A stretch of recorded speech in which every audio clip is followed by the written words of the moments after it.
Bonsoir à tous chers amis et bienvenue pour ce 62e Behind the Ring. Nous avons le plaisir encore d'accueillir un boxeur de talent ce soir en la personne de monsieur Guillaume Frénois qui nous fait l'amitié d'être là, champion intercontinental WBA de boxe anglaise. Il a un parcours riche, il a fait pas mal de choses, une cinquantaine de combats professionnels et notamment des très bons boxeurs, notamment Tevin Farmer, on va en parler avec lui. On va pouvoir aller à sa rencontre pour découvrir son histoire, son parcours. Salut Guillaume, Salut, comment ça salut, va? salut, salut, salut tout le monde. Bah ça va bien, hein? Tranquille, hein? La forme? Ouais, Nickel? ouais, ça va, ça va, ça va. Les enfants sont en vacances, on a repris l'entraînement, voilà, avec sérieux, donc tout va bien, on va dire. Eh bien super, écoute. Et puis tout d'abord, on te remercie d'être avec nous, de nous donner un petit peu de temps pour aller à ta rencontre et puis connaître un peu mieux ton histoire et ton parcours. Eh ben c'est gentil et puis bah merci à vous, hein, parce que ça fait plaisir là depuis ces quelques temps, voilà, vous éclairez les boxeurs et vous mettez en avant, voilà, la boxe, donc c'est toujours un bien et merci à vous alors. Eh bien c'est gentil, merci à toi.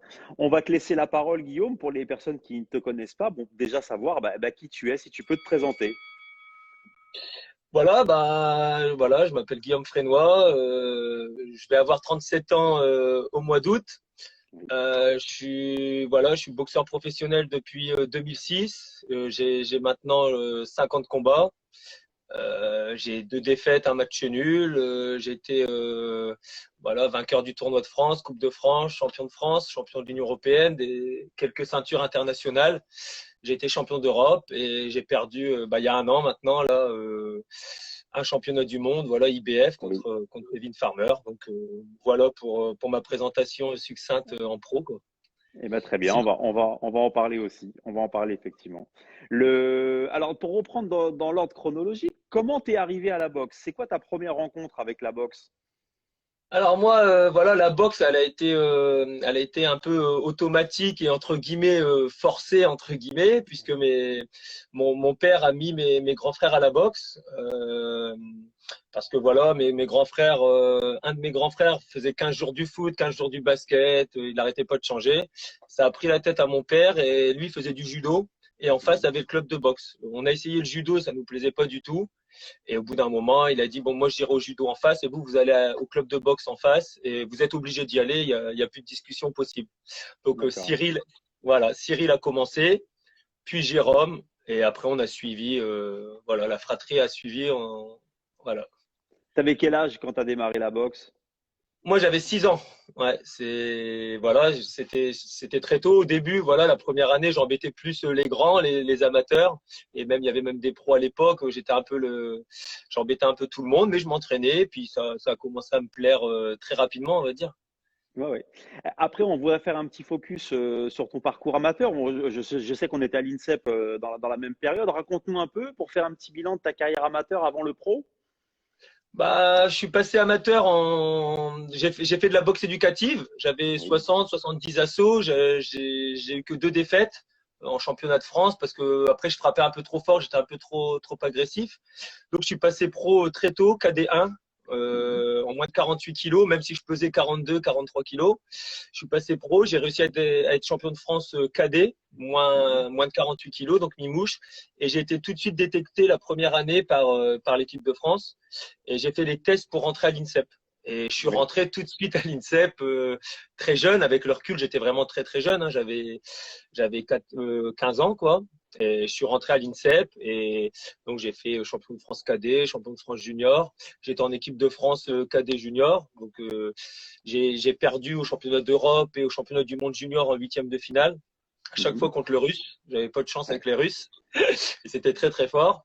Et après, je suis passé senior et j'étais numéro 2 derrière Ali Alab, qui était très très fort. Ouais, c'est vrai qu'il y a Voilà, une référence à l'époque, hein. voilà, Ouais. on connaît son talent.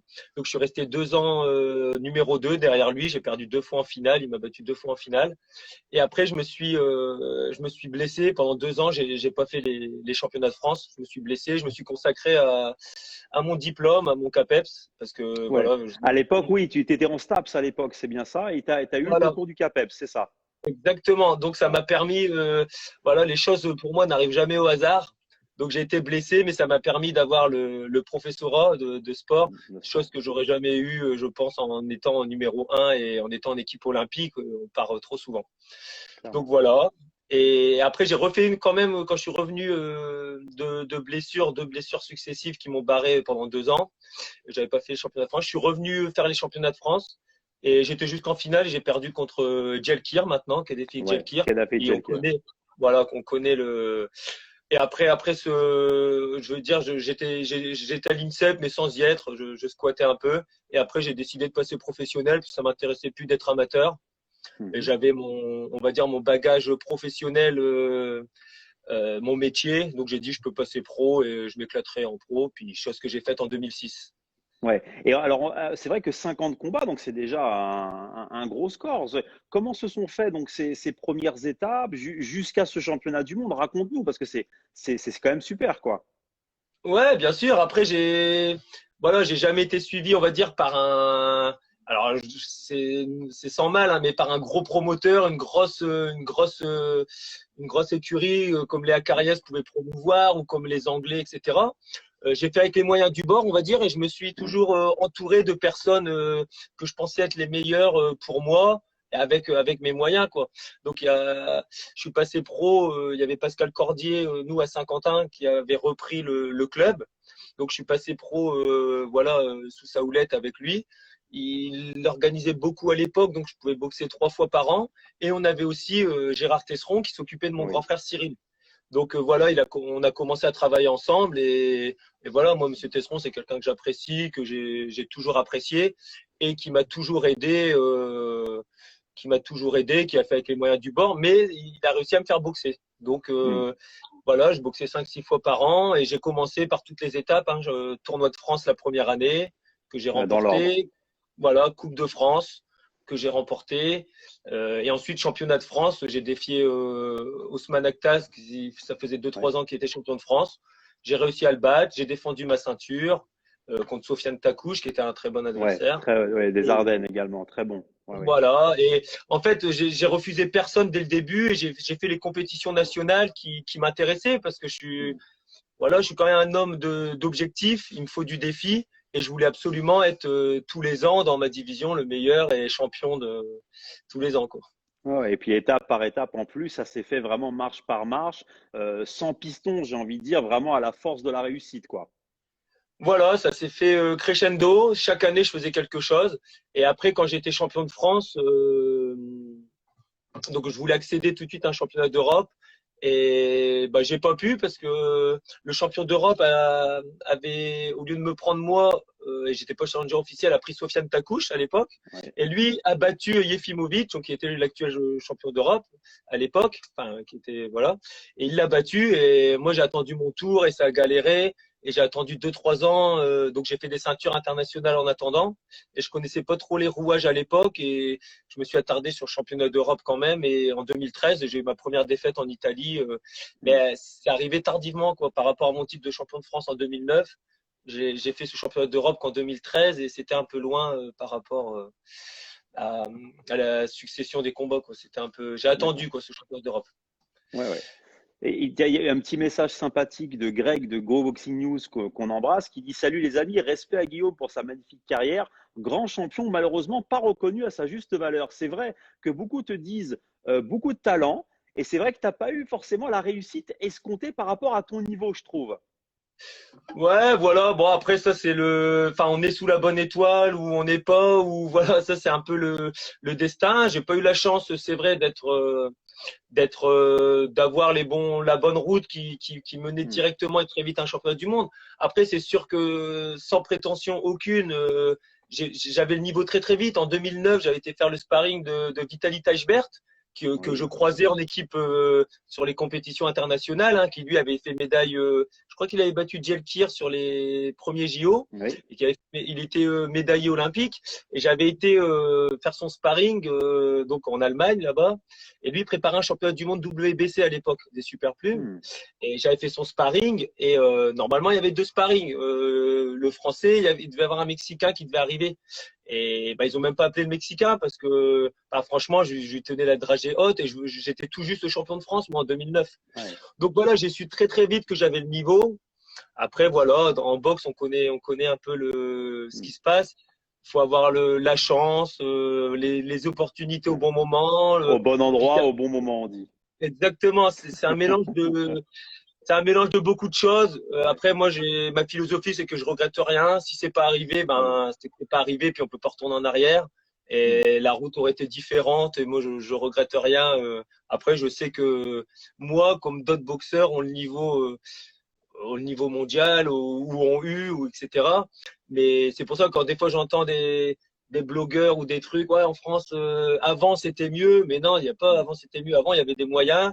Les boxeurs Ouais. comme Lorty, Mendy, boxeurs à qui je parle et que bien sûr, on va dire, je vénère de par leurs résultats qu'ils ont eu.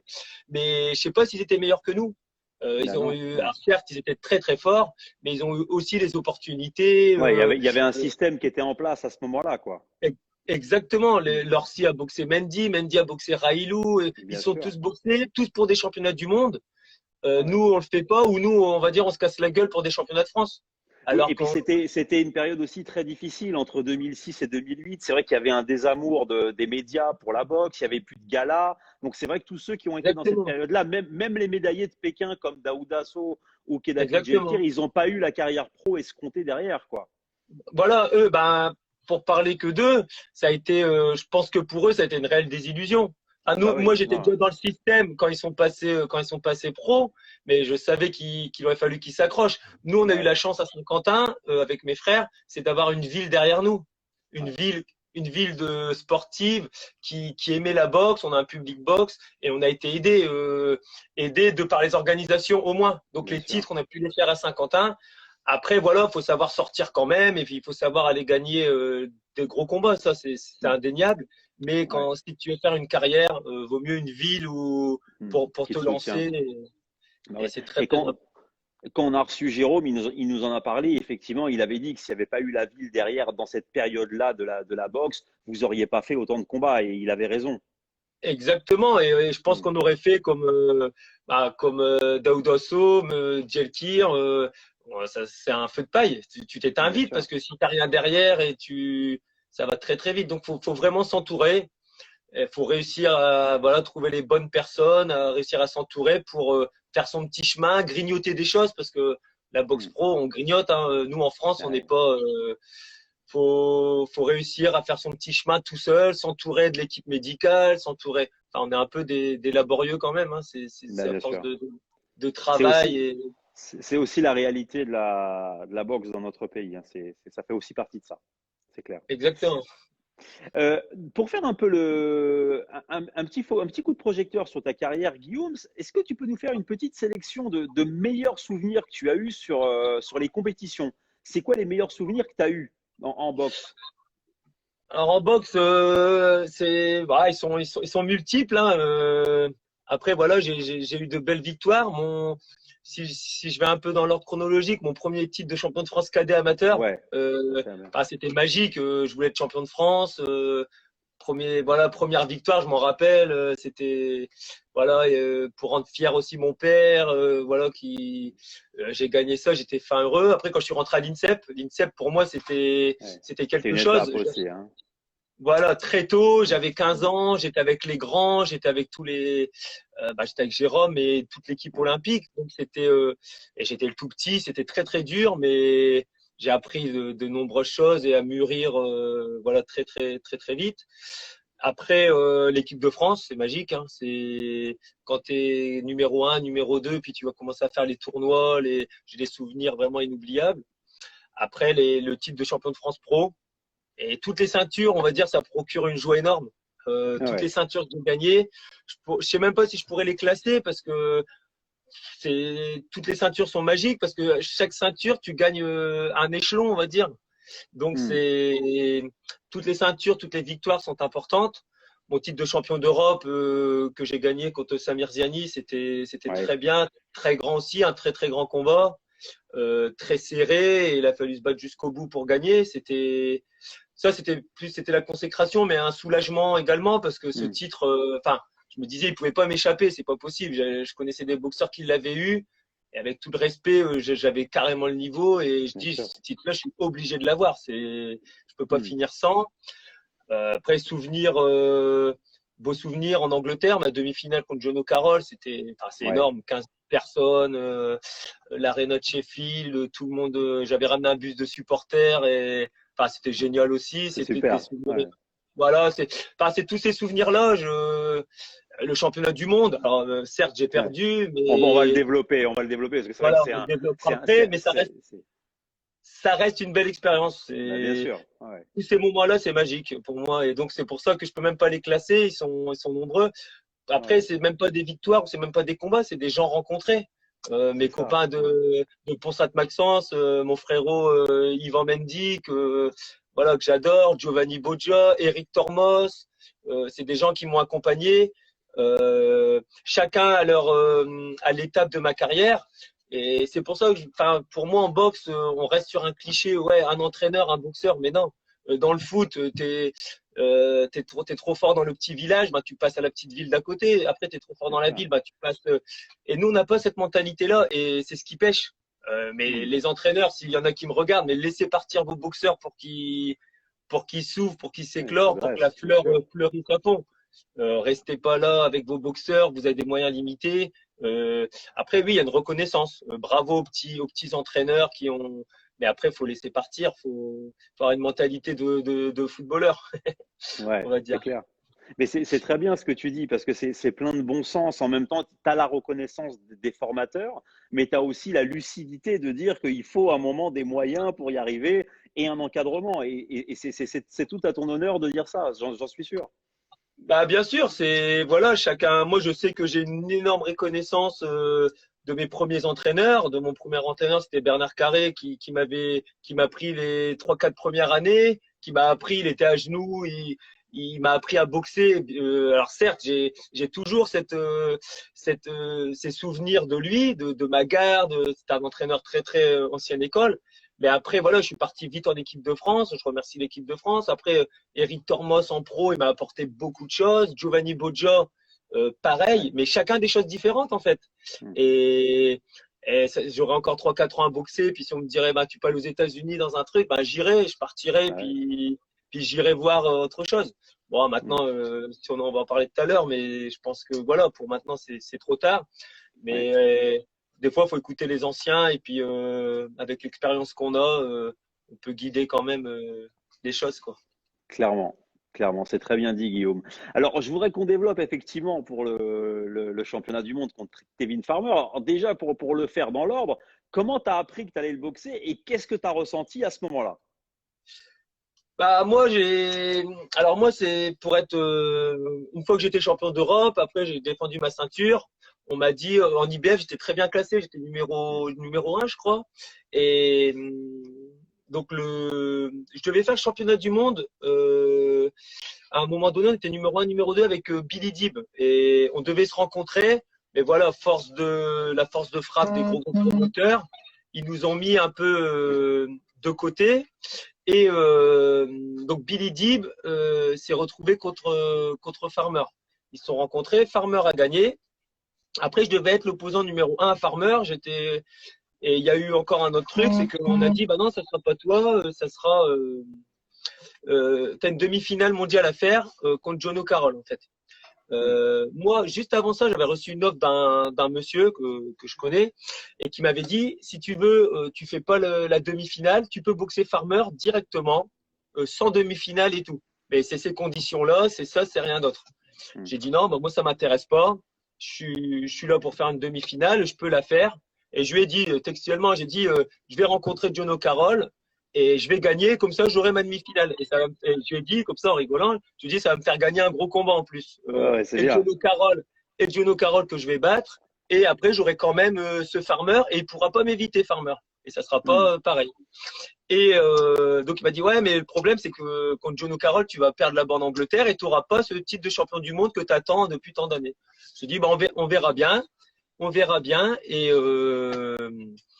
voilà. Et donc j'ai accepté John O'Carroll, j'ai accepté John O'Carroll en Angleterre. Donc il y a eu match nul, un peu voilà controversé, mais Controversé. match nul. Et là après on a voulu que je fasse pas le championnat du monde en fait. Mais là, c'est là que Mehdi Lafifi a été très bon, mon agent, et il a réussi dans les négociations. Nous, on a laissé passer John O'Carroll parce que ça faisait trop tôt au mois de mars. Donc, on l'a laissé passer et on a dit, par contre, on rencontrera Tevin Farmer ou John O'Carroll, le gagnant.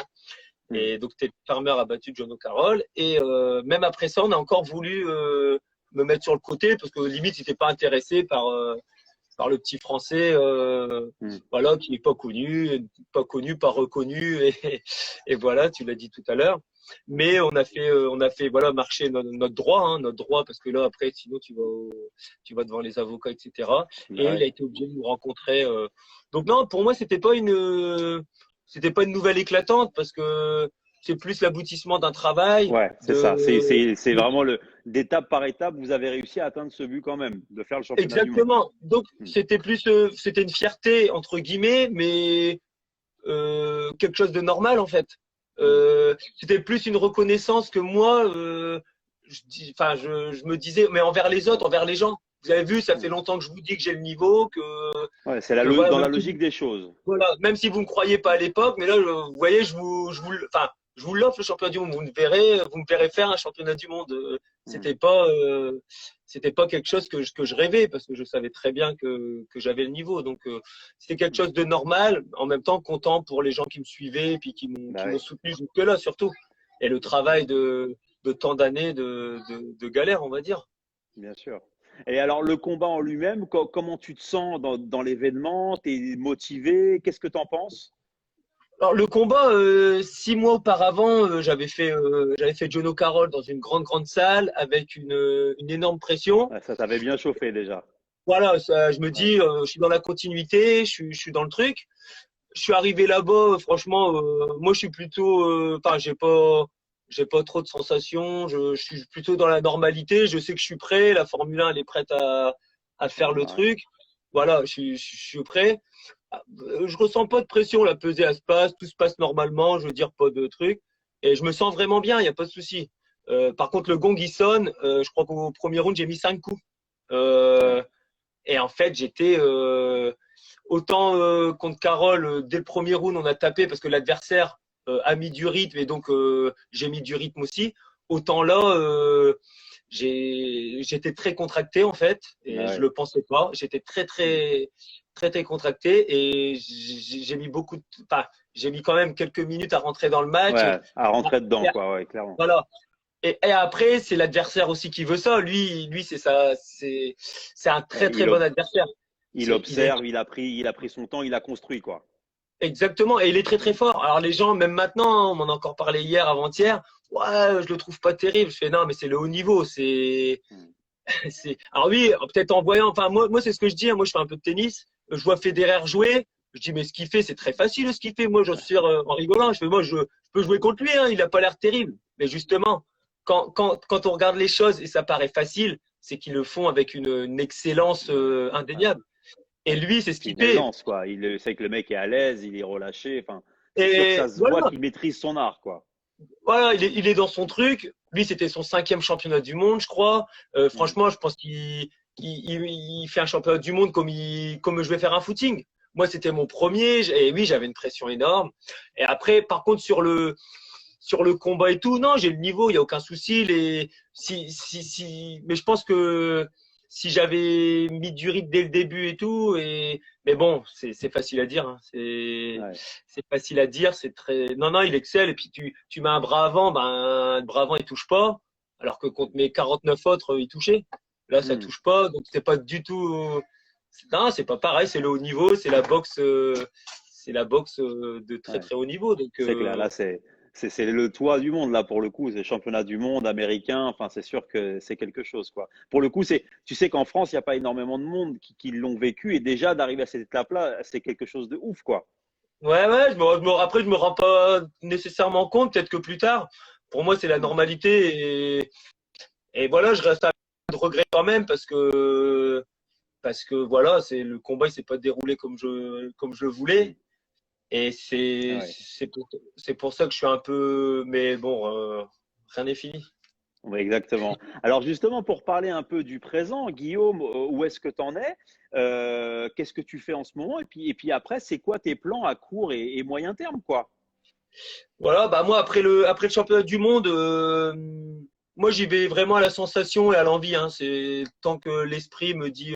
Après le championnat du monde, je me suis reposé un peu, donc je me suis mis à jouer au tennis et très vite, je suis retourné à la salle de boxe, taper dans le sac et puis donc voilà, je me suis dit bon la tête, le corps encore en vie, donc je vais remonter sur mon cheval et puis repartir au galop. Et on a rebondi, on a refait une ceinture WBA Mhm. intercontinentale au mois de février, ben, juste avant le confinement. Donc que j'ai remporté et puis qui me reclasse en WBA et j'espère va m'ouvrir mon but c'est de vraiment de repartir et de revoir une chance mondiale ouais, contre un champion du monde. D'accord. Aujourd'hui, au quotidien, est-ce que tu vis de la boxe? Tu as un emploi à côté? Comment tu t'organises? Non, bah moi depuis 2005 et ma sortie de l'INSEP, je suis prof de PS moi. Prof de classe, d'accord. Voilà, j'ai eu mon CAPEPS à l'INSEP. Pour ça, je remercie l'INSEP et tout ce qui va avec, la structure et tout, parce qu'on est quand même aidé quand on veut faire des études. Jeter la pierre à tout le monde, enfin, je suis pas trop d'accord. Donc, Non. je remercie l'INSEP et voilà ce mode de fonctionnement. Et depuis 2005, je suis prof de PS. Donc, ça m'a permis aussi d'être serein, d'être bien les fins de Ouais, mois. une vraie Voilà, stabilité, quoi. exactement, j'ai une Mm. stabilité et je pense que mon esprit est vraiment libre parce que je me dis C'est un point que important. voilà, demain je boxe pas, bah, j'ai quand même mon métier, je suis stable Eh socialement, ouais. je suis inséré socialement, j'ai des collègues, j'ai pas que la boxe, on va dire. Mm. Et parce que je trouve ça triste d'avoir que la boxe. Enfin, Bah oui. celui qui peut en vivre, c'est très bien hein, qu'il soit champion du monde. Mais nous, comme c'était pas le cas, faut travailler à côté. Et donc, je pense que c'est l'emploi qui m'a permis de faire la carrière que j'ai faite. Parce Ouais, que clairement. voilà, Mm. prof de PS et puis à côté m'entraîner et puis une vraie stabilité. Et depuis 2005, ça fait 15 ans maintenant que je suis prof de PS et puis je suis Ouais. très bien. Et puis à ce moment-là, quand tu es bien dans la tête aussi, ça te permet d'avoir des performances, d'enchaîner les combats, de pouvoir récupérer comme il faut. Tu n'as pas les soucis du quotidien qui te tracassent et tu te concentres vraiment sur la passion, quoi. C'est une très bonne Ouais, chose. et c'est exactement ça. J'ai toujours été libéré de ce poids-là, de me dire, Tain, mais Tu boxes j'ai pas pour bouffer, c'est ça le plus important. voilà, exactement. Moi, la boxe, Ouais. c'était plus mais je l'ai toujours pris comme ça en plus. Je l'ai toujours Mm. pris comme un plus, mais un plus plaisir, je veux dire, pas un plus travail. Je me suis dit, bah, Ouais. demain, si la boxe, elle s'arrête, tant pis, je peux vivre, j'ai pas besoin d'aller chercher quelque chose d'autre. Et voilà, et je pense que ça m'a beaucoup aidé Ça a aidé. dans ma carrière. Très bien. C'est, On arrive, Guillaume, à la fin de cet entretien. Est-ce que tu as réfléchi à ce que tu allais faire après la boxe? Alors, on comprend bien, tu as un emploi stable, tout ça, mais est-ce que tu as eu d'autres passions à développer, peut-être d'autres choses à construire, accompagner des gens? Est-ce que tu as réfléchi un peu à ce que tu allais faire après? ouais, moi, j'ai beaucoup de projets. Alors déjà, premièrement, j'adore la nature. Mhm. Et donc, j'ai pareil, j'ai un petit étang que je passe du temps dedans, donc ça me prend du temps, c'est déjà ça. Et après, ça me plairait aussi de faire un peu de coaching, mais je sais pas si réellement la boxe, je verrai peut-être plus tard quand j'aurai arrêté si l'envie mais je me tournerai plus vers du coaching sur des gens motivés. Par exemple, des gens qui viennent de travailler ou leur poste du midi veulent faire une heure de sport et plus voilà à cette image-là. C'est un peu à la mode en ce moment, mais j'aimerais bien Mhm. développer ça sur Oui. ma ville. Et puis voilà. Après qui vivra verra. Si un petit jeune qui me demande mon aide, pour l'aiguiller un peu, le driver, pourquoi pas. Mais c'est pas ma priorité absolue pour l'instant d'être dans la boxe. Moi, la boxe, ce qui me dérange, c'est il y a beaucoup de gens quand même. Enfin, il y a beaucoup de négativité en fait, de gens. Mhm. On va dans les galas, enfin, c'est un peu méchant. Les gens, ils se. Alors, heureusement, il y a des bonnes personnes. Hein, je noircis un peu le tableau, Mais j'ai rencontré aussi de très très belles personnes. Mais cet esprit un peu, enfin, on va au championnat de France, c'est horrible. Tout le monde crie au vol, tout le monde crie à l'injustice. Enfin, c'est tout le temps négatif en fait.